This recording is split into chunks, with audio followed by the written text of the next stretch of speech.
memberkati setiap kami, setiap orang yang mendengarkan firman melalui media-media yang ada, baik podcast maupun YouTube. Tuhan memberkati, buat mujizat-mujizat kebenaran sesuai dengan firman. Siapa yang percaya, mereka beroleh keselamatan berkat daripada kami mendengarkan firman-Mu dalam nama Tuhan Yesus Kristus. Haleluya. Amin. Ya, terpujilah Tuhan kita Yesus Kristus. Saudara, haleluya, shalom. Ya baik, kita ada di hari ini lagi. Pada kita bersama, tentunya kita akan masuk di dalam hal yang kita rindukan. Ialah kita selalu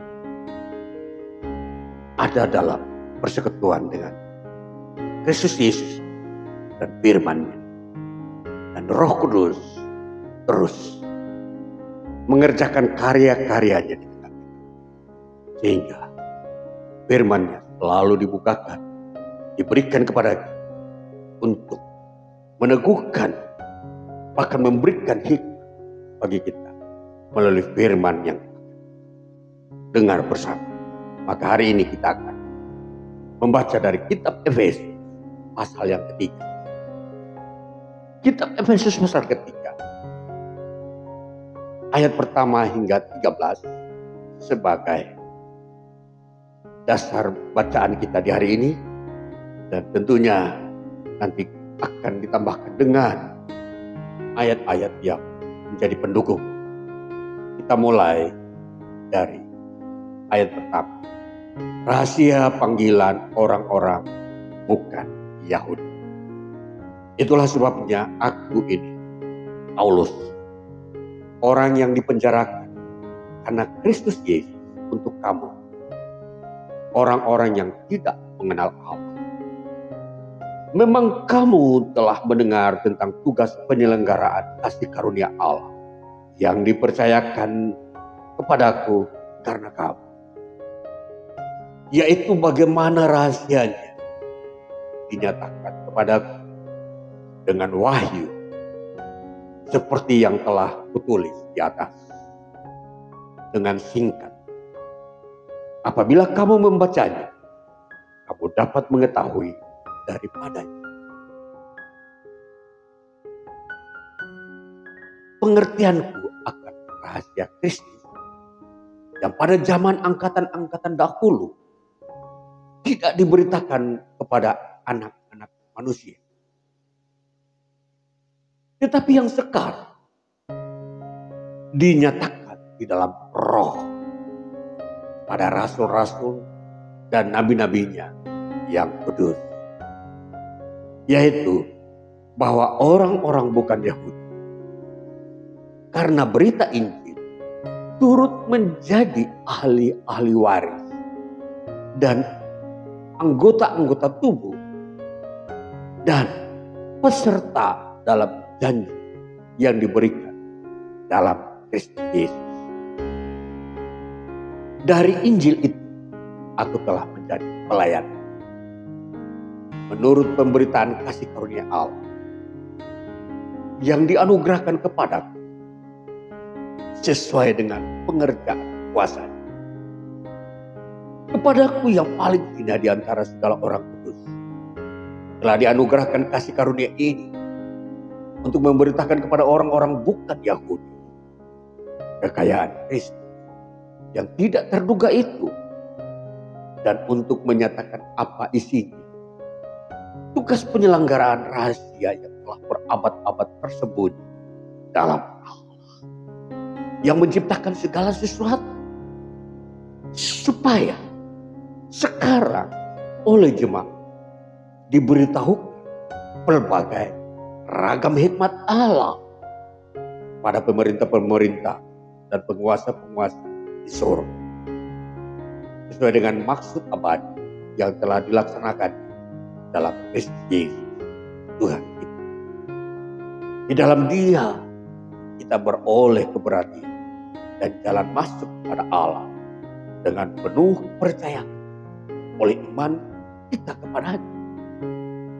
Sebab itu aku minta kepadamu supaya kamu jangan tawar hati melihat kesesakan, karena kamu karena kesesakanku itu adalah kemuliaan.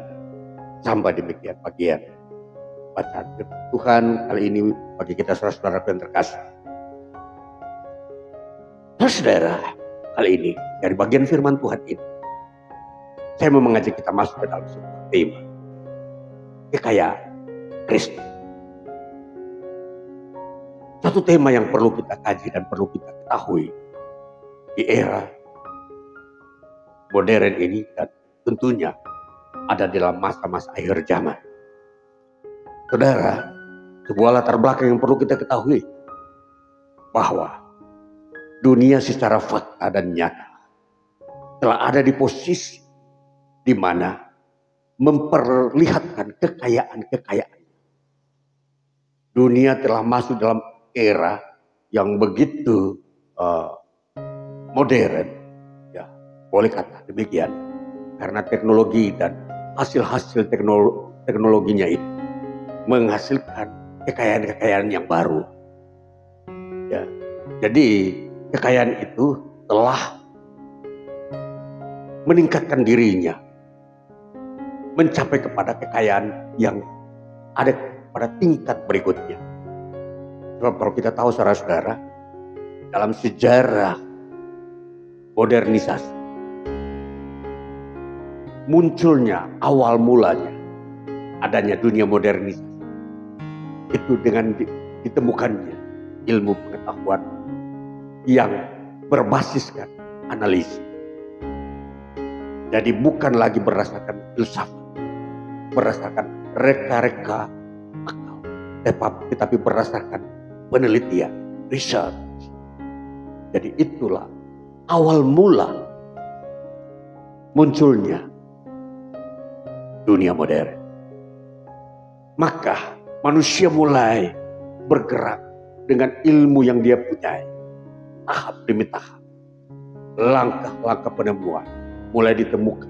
Bagaimana ilmu-ilmu baik fisika, kimia, ilmu psikologi, ilmu-ilmu angkasa luar, semua dipadukan menjadi satu, menjadi kelengkapan kekayaan manusia di dunia.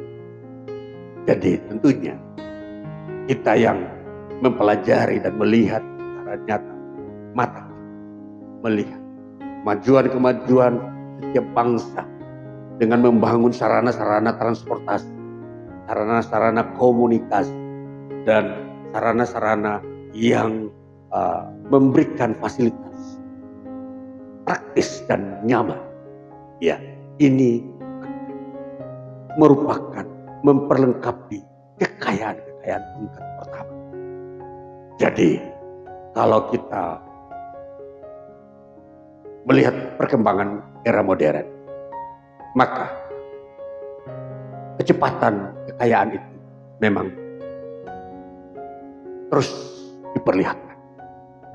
Tetapi kita mau melihat bahwa kekayaan yang manusia upayakan di dunia ini suatu waktu akan mengalami masa stagnan, masa kejenuhan, masa titik jenuh, di mana tidak ada lagi produk-produk pengetahuan manusia yang mendatangkan kekayaan. Dan bila kekayaan manusia mengalami titik stagnan, ilmu pengetahuan manusia mengalami titik stagnan, titik jenuh, maka manusia akan menggunakan ilmu pengetahuan dan teknologi untuk merusak moral manusia. Kenapa saudara-saudara?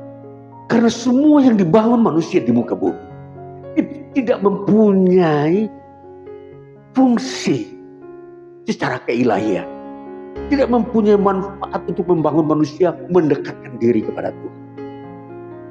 Tidak, saudara. Karena itu hanya bersifat fisik, bersifat fisiologi. Bagaimana fisik manusia ini tidak mengalami penderitaan oleh karena keterbatasan ilmu. Itulah sebabnya fungsi ilmu pengetahuan dan modernisasi itu hanya pada tingkat fisiologi manusia. Fisik Ya, jadi ini yang kita mau mengerti tentang kekayaan yang ada di bumi. Maka saudara, latar belakang ini untuk membawa kita kepada tema yang saya tampilkan di hari ini adalah kekayaan Kristus. Saudara, kekayaan Kristus adalah kekayaan yang dikerjakan oleh Allah, bukan manusia. Dan kita mau melihat jenis-jenis atau bentuk kekayaan ditampilkan Allah melalui Kristus yang akan bertolak belakang dan yang akan memperlihatkan ciri yang berbeda dengan kekayaan di dunia ini. Itulah sebabnya penting saya menampilkan kekayaan supaya kita mau mengenal ciri-ciri dengan istilah kekayaan itu. Maka kalau kekayaan dunia kita sudah tahu, maka kekayaan Kristus kita perlu tahu juga apakah itu kekayaan Kristus sebagai isi daripada pemberitaan Injil. Jadi Injil yang diberitakan itu tentang kekayaan Kristus itu. Maka betapa kaya Kristus Yesus. Dia membawa kekayaan surgawi kepada manusia di dunia ini. Dan di dalam kitab Efesus yang kita sudah baca, pasal 3 ayat 1 sampai 13, kita tiba pada sebuah ayat yang tertera di sini adalah pada ayatnya yang ke-8 bunyinya demikian.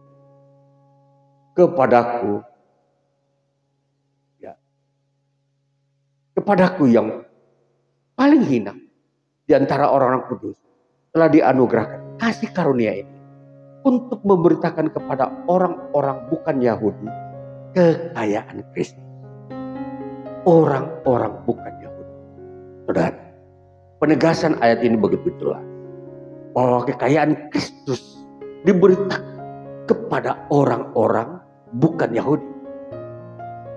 Saudara, jadi Rasul Paulus adalah rasul yang dipilih oleh Kristus Yesus pada era di mana Yesus Kristus sudah ada di surga. Dia dipilih untuk memperlengkapi rasul-rasul yang ke-11, yang dimana Yudas telah menjual hak kesulungannya sebagai rasul dan dia telah mati. Dan ternyata dalam sebuah struktur pelayanan penginjilan, Paulus dipilih oleh Kristus Yesus. Walaupun secara praktek rasul-rasul memilih Matias sebagai pengganti Yudas. Namun di mata Kristus, Pauluslah yang dipilih untuk memberitakan Injil Kristus kepada bangsa-bangsa yang bukan Yahudi. Perhatikan saudara, penegasan bahwa kekayaan Kristus itu diberitakan kepada bangsa-bangsa yang bukan Yahudi. Itulah sebabnya Injil itu diberitakan ke seluruh dunia. Karena di luar Yahudi itulah dunia itu ada. Itulah orang-orang bukan Yahudi. Itulah sebabnya langkah-langkah yang kita lihat Paulus diutus oleh Roh Kudus pergi dalam misi penginjilannya dia. Ada 3 kali perjalanan misinya Paulus. Itulah sebabnya dunia Eropa bisa mengenal Injil karena misi penginjilan Paulus ini. Dan seterusnya, saudara. Itulah kekayaan Kristus yang diberitakan oleh Paulus pada bangsa-bangsa bukan Yahudi. Mari kita mau melihat di dalam teks ayat pasal 3 ini, kita memperhatikan ayat yang kedua. Dikatakan begini, memang kamu telah mendengar tentang tugas penyelenggaraan kasih karunia Allah yang dipercayakan kepadaku karena kamu. Kita melihat bahwa kekayaan Kristus itu apa? Apa wujudnya? Ya, kalau dikatakan ayat 2 dikatakan begini, di situ dikatakan bahwa kasih karunia Allah, saudara, di dalam kita memahami kasih karunia Allah sebagai kekayaan Kristus bagi orang-orang yang bukan Yahudi. Ya, kita adalah orang-orang yang bukan Yahudi, yang tidak menerima Taurat dari Musa. Terus sebabnya Kristus diberikan kepada kita. Karena di situ dikatakan kasih karunia Allah juga ada. Justru di situ kasih karunia Allah berlimpah-limpah di dalam Kristus. Kita melihat apa itu kasih karunia Allah. Di dalam teks Yunani dikatakan Karistos tuteo. Jadi kasih karunia Allah, Karistos dalam pengertian teks Yunani itu pemberian Allah, kemurahan hati Allah, Low battery. dan Please charge. keramahan. 3 unsur penting yang mewarnai tentang kasih karunia. Jadi kekayaan Kristus ini diwarnai dengan kasih karunia yang diwujudkan bahwa pemberian-pemberian Allah selalu ada. Allah memberi kepada orang-orang bukan Yahudi suatu kesempatan, sebuah kehidupan yang lebih layak, sebuah kehidupan yang memaknai masa depan, hidup yang kekal. Pemberian Allah itu dengan cuma-cuma, tanpa ada sebuah landasan-landasan atau dasar-dasar timbal balik. Jadi tidak ada unsur-unsur dagang di dalam hal ini. Bahwa Allah memberi secara cuma-cuma.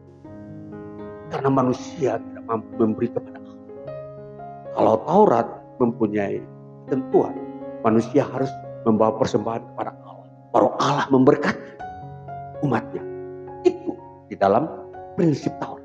Low battery. Tapi kepada orang-orang Please bukan charge. Yahudi, prinsip itu tidak dipakai.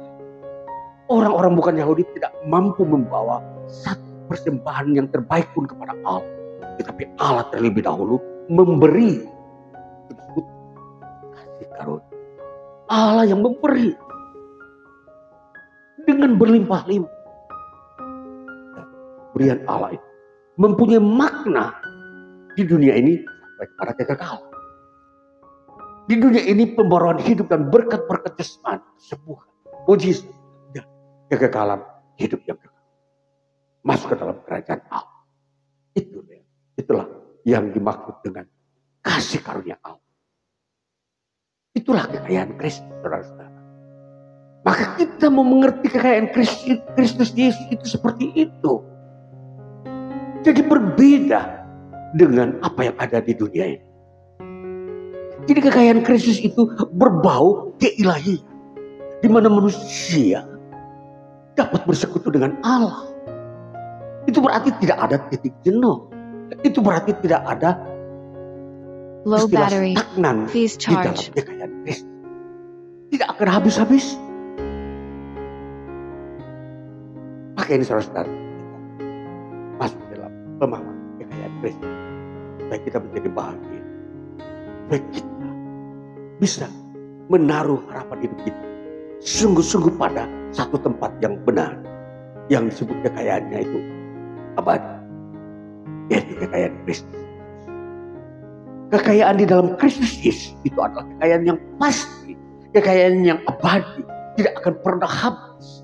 Dan kekayaan Kristus itu mempunyai nilai keilahian, mempunyai nilai ketuhanan di dalam, sehingga manusia tidak akan bisa lagi jatuh dalam kemiskinan.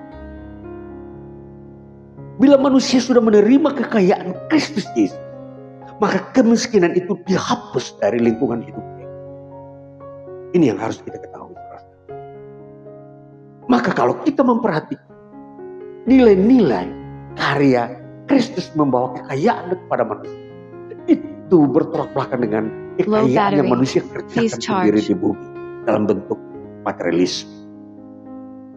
Maka kita mau melihat membandingkan pemandangan manusia begitu berjaya menghasilkan karya-karya kekayaannya di dunia ini, namun puncaknya mengalami stagnan, Dan titik stagnan itu menciptakan sebuah kerusakan moral. Manusia akan berbuat kejahatan dengan kekayaan. Dia akan melakukan berbagai-bagai kejahatan di muka bumi. Baik itu melakukan anarkis, melakukan diktatoris, melakukan berbagai penyangkalan-penyangkalan terhadap kebenaran. Ini saudara-saudara, maka jangan saudara disesatkan oleh kekayaan dunia ini. Karena kekayaan dunia ini tidak mempunyai ujung.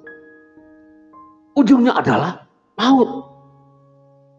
Karena kekayaan dunia ini tidak membawa manusia masuk kepada persekutuan dengan Allah. Jadi dia akan hangus, binasa. Lalu seperti apa wujud kekayaan Kristus, Injil, itu? 1. Kasih karunia Allah.